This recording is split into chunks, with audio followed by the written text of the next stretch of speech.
Bismillahirrahmanirrahim. Assalamualaikum warahmatullahi wabarakatuh. Shalom, salam sejahtera bagi kita semua. Om Swastiastu, Namo Buddhaya, salam kebajikan. Yang kami hormati Ketua dan Wakil Ketua Komisi 11 DPR RI, Bapak dan Ibu anggota Komisi 11 DPR RI, Menteri Perencanaan Pembangunan Nasional, Ketua Bappenas, Ketua Dewan Komisioner Otoritas Jasa Keuangan dan Deputi Gubernur Senior Bank Indonesia. Alhamdulillah, puji dan syukur kita panjatkan kehadirat Allah Subhanahu wa Ta'ala, Tuhan yang Maha Kuasa. Kita dapat hadir dalam rapat kerja pada hari ini dalam keadaan sehat untuk melanjutkan dan menyepakati hasil rapat panitia kerja Asumsi Dasar Ekonomi Makro 2027. Kami menyampaikan apresiasi dan penghargaan yang setinggi-tingginya kepada pimpinan dan seluruh anggota Komisi 11 DPR RI atas dukungan yang solid selama pembahasan KEM PPKF tahun 2027 yang berjalan dinamis dan konstruktif sehingga menghasilkan komitmen yang kuat untuk mendorong arah kebijakan fiskal tahun 2027 semakin efektif untuk akselerasi pertumbuhan dan kesejahteraan. Kami juga menyampaikan terima kasih atas seluruh masukan, pandangan, dan saran yang telah disampaikan selama pembahasan. Seluruh pandangan tersebut akan menjadi perhatian serius dan akan ditindaklanjuti untuk penyempurnaan kebijakan. Adapun hasil kesepakatan yang telah dicapai adalah sebagai berikut seperti yang telah dibacakan oleh Pak Ketua tadi. Untuk panjang pertumbuhan, disepakati target pertumbuhan ekonomi 2027 pada kisaran 5,8% sampai 6,5% sebagai transisi menuju pertumbuhan 8% pada tahun 2029. Untuk itu, pemerintah akan terus memastikan program prioritas berjalan efektif, memperkuat sinergi kebijakan fiskal, moneter, dan sektor keuangan dan antara, serta penguatan iklim investasi melalui deregulasi dan debottlenecking. Untuk mendukung pertumbuhan yang berkelanjutan, dibutuhkan stabilitas ekonomi yang mantap melalui pengendalian inflasi, stabilitas nilai tukar, dan mendorong cost of fund yang kompetitif. Untuk itu, inflasi dijaga dalam rentang 1,5 sampai dengan 3,5%, suku bunga surat utang negara tenor 10 tahun antara 6,5 sampai dengan 7,3%, dan rupiah dalam rentang 16.800 sampai dengan 17.500 per dolar Amerika Serikat. Untuk panja penerimaan, disepakati rasio pendapatan negara terhadap PDB tahun 2027 pada kisaran 12,1% sampai 12,40% terhadap PDB.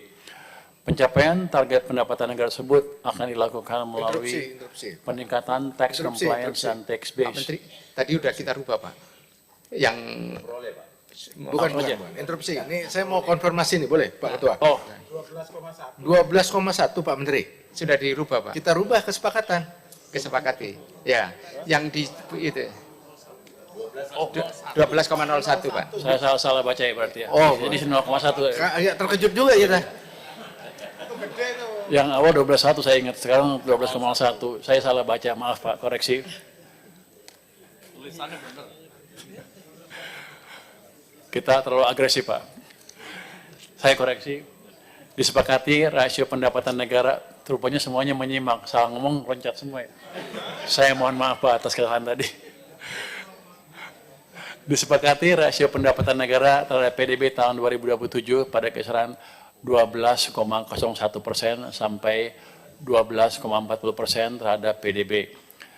Pencapaian target pendapatan negara tersebut akan dilakukan melalui peningkatan tax compliance dan tax base atau dengan efektivitas core tax. 2. Menyelaraskan sistem perpajakan global dan digital ekonomi. Kemudian kita akan mengoptimalisasi SDA, peningkatan kualitas layanan dan penegakan hukum. Kemudian kita akan memberikan insentif fiskal yang terukur untuk akselerasi investasi. Untuk panja defisit dan pembiayaan, disepakati defisit anggaran tahun 2027 sebesar 1,80% sampai 2,40% terhadap PDB.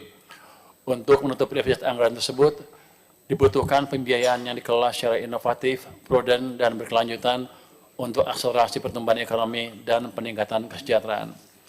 Pemerintah konsisten menjaga disiplin fiskal dengan mengendalikan defisit dan utang dalam batas aman, yaitu defisit di bawah 3% PDB dan utang di bawah 60% PDB. Optimalisasi peran Danantara, SMV, BLU, SWF untuk akselerasi pencapaian agenda pembangunan serta pemanfaatan SAL sebagai fiskal buffer untuk memperkuat ketahanan fiskal dan antisipasi ketidakpastian. Jadi semuanya akan dioptimalisasi. Demikian yang dapat kami sampaikan. Semoga seluruh ikhtiar, pemikiran, dan kerja bersama yang telah kita lakukan menjadi bagian dari upaya besar kita untuk mewujudkan Indonesia yang tumbuh lebih tinggi, sejahtera lebih cepat, dan semakin kuat menghadapi tantangan masa depan. Terima kasih. Kami kembalikan kepada pimpinan. Wassalamualaikum warahmatullahi wabarakatuh. Waalaikumsalam warahmatullahi wabarakatuh. Kami mengucapkan terima kasih kepada seluruh anggota Komisi 11 dan pimpinan Komisi 11 dan pemerintah bersama dengan Bank Indonesia beserta OJK yang telah bersama-sama membahas semua asumsi makro, indikator-indikator yang ada dalam beberapa hari ini. Dengan mengucapkan alhamdulillahirabbil alamin, saya nyatakan rapat ini selesai dan ditutup. Assalamualaikum warahmatullahi wabarakatuh.